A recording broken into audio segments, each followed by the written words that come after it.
Wewe kabila lako ni Muha. Wewe ni Mgoma Muha wa Kigoma. Muha, yeah.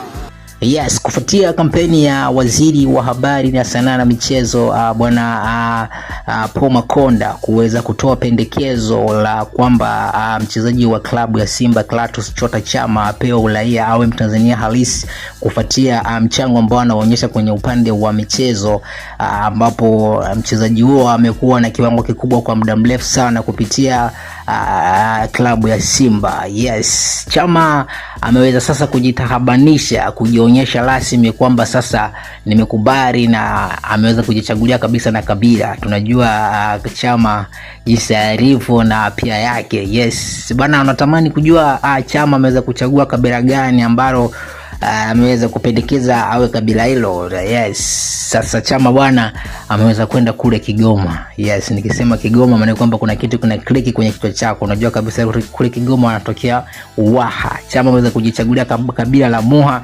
Unajua watu wa Kigoma bwana akiwa na kipaji basi ni kipaji ambacho kimejaa. Kwa jinsi ambavyo anavyojiona na kipaji chake, jinsi ilivyokuwa full package, ameamua kuzama kule kwa kina Kagoma. Yes, anaitwa Muha. Yes, na kusikizia clip hiyo Chama ambaye amejitahabanisha na kujionyesha rasmi na kusema kwamba yeye kwanza sasa yeye ni Muha.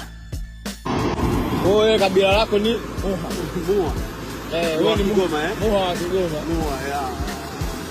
Sisi wa Muha.